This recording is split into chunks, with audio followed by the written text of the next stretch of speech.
Hi, my name's DMAC and welcome to my quick tutorial on CSS Flexbox.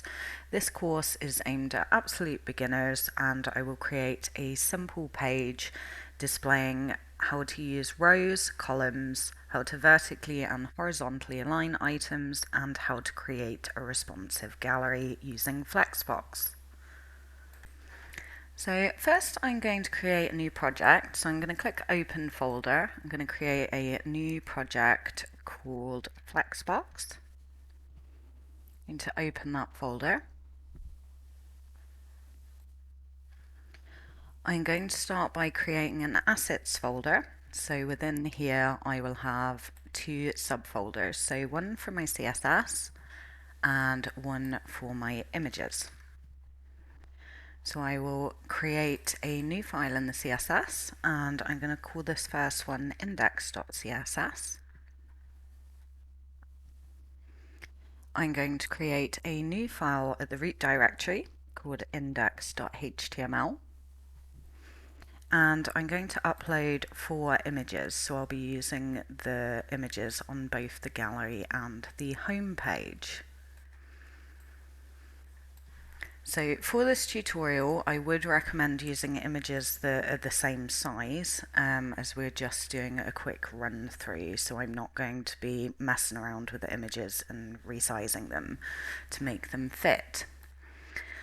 So within our index.html, I'm going to create some boilerplate code. So I'm just going to use the exclamation mark tab for a quick setup. I'm going to give the title home.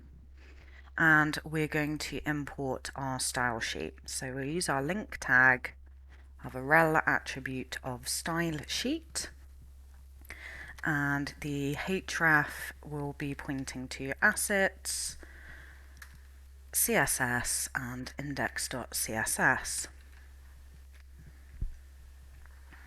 Within the body, I'm going to create a div. And in here, I'm just going to create 2 anchors. One will be for our index page and the other for our gallery.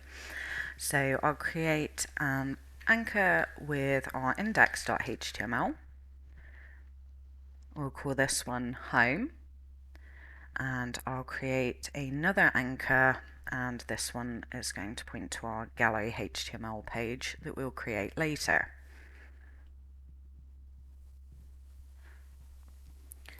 So I'm going to create a H1. I'm going to give this a class of text center, and I will create a style rule to center this text shortly.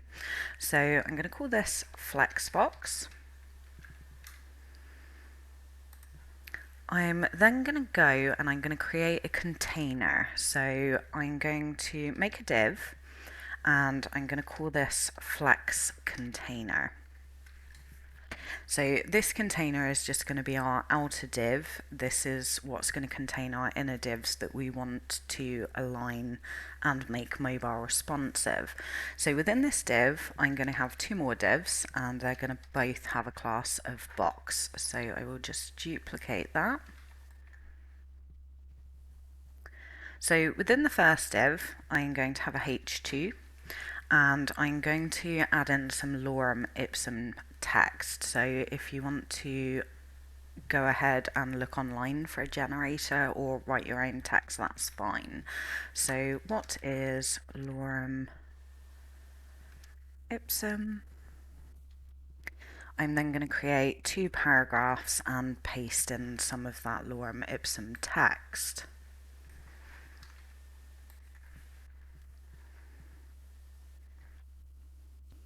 So the next thing that I want to do now is in our remaining box div, I want to create an image and I'm going to give that a source of assets, images, and I'll just pick the first one.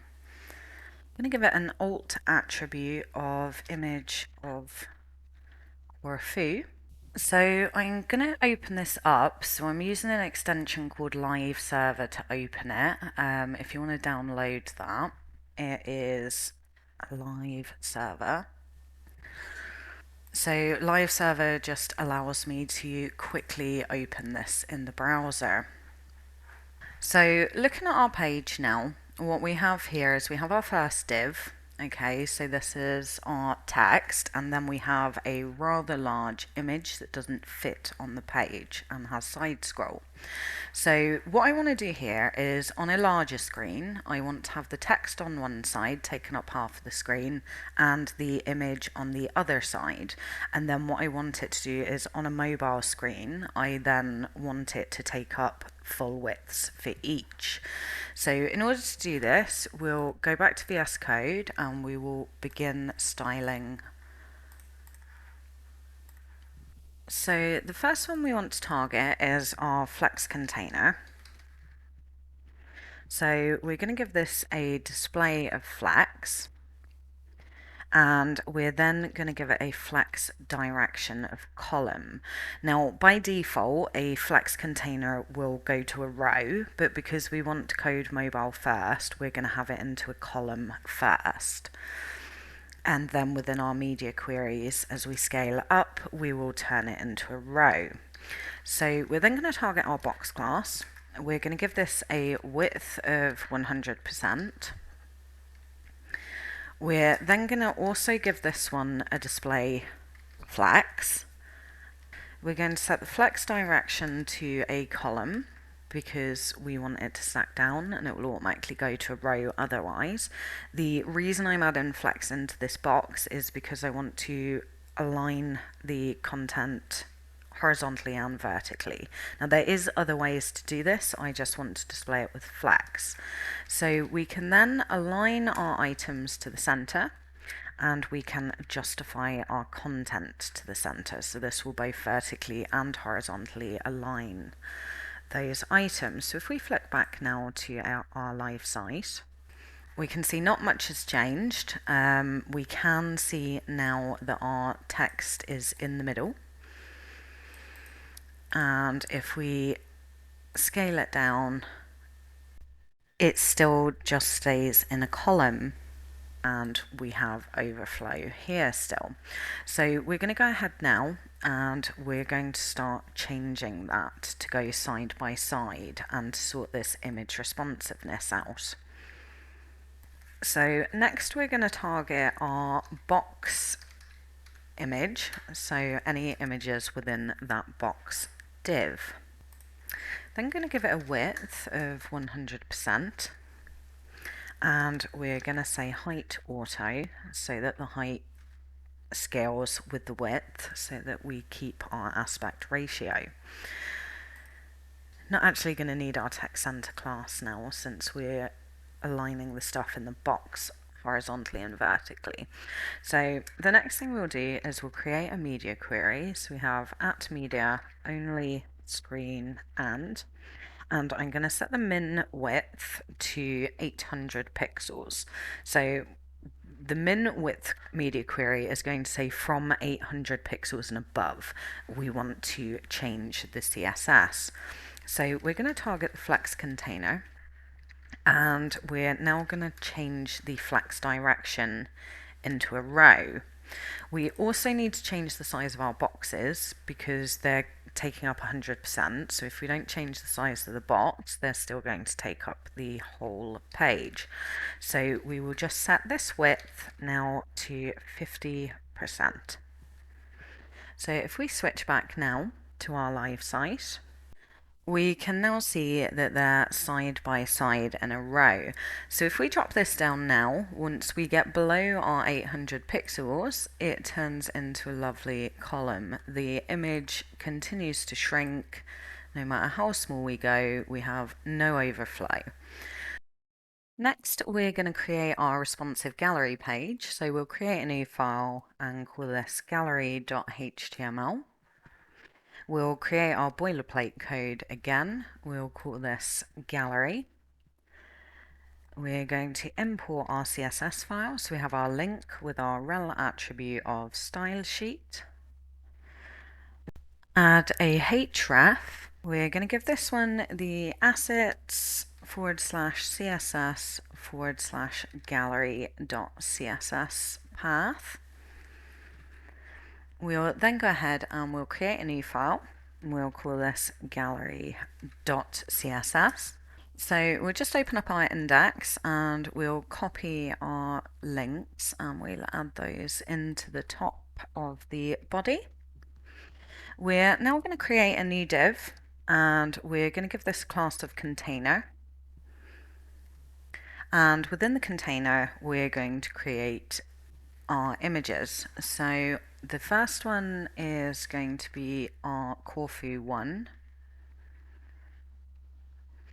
And then I will just duplicate that for all 4 images and then duplicate those 4 again until we have 8. So 1, 2, 3, and 4. So we'll copy those again and we'll add those into here. So we'll just take a quick look at what that looks like on our live site. So we'll go to our gallery page and as you can see here, we have one very massive image. We check in our container and we've got all of them and they are all sitting in a column and taking up far too much room. So what I want to do now is I want to turn these into a responsive gallery. So on a large screen, I want to take up 4. And then on a medium-sized screen, I want them to be 2, and then on a very small screen, I want them to take up the full width. So we'll go ahead into our VS Code again, and we'll switch to our CSS file. So the first thing we're going to target is our container div, and we're going to give this a display of flex.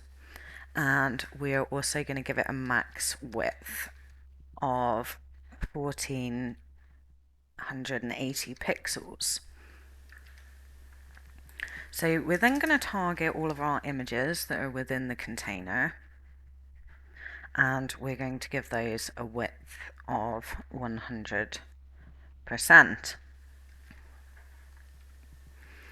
We're then going to create 2 media queries. So we're going to have one media query for a medium-sized screen.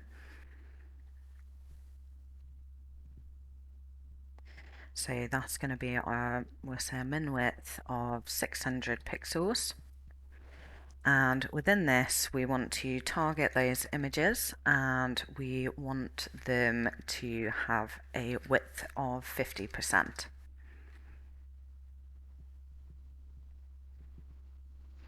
So we'll copy this media query and we'll do one for a larger size screen. So we'll set this to 900 and this time we only want it to take up 25%. So then we'll have our 4 images across.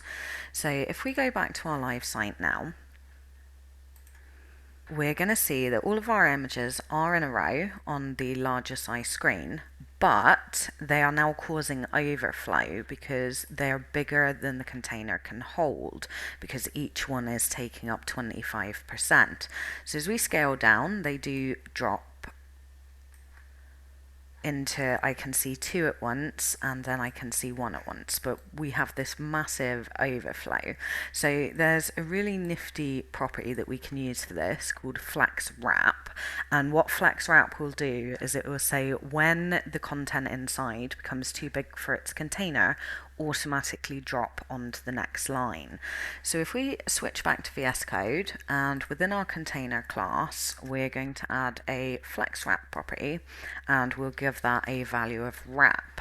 So now when we switch back to the live site we can see that we have our 4 and it is scaling lovely down our screen sizes. So that was a very quick and simple guide to Flexbox. So thanks for watching. If you like the tutorial and you want to view more in the future, please like and subscribe.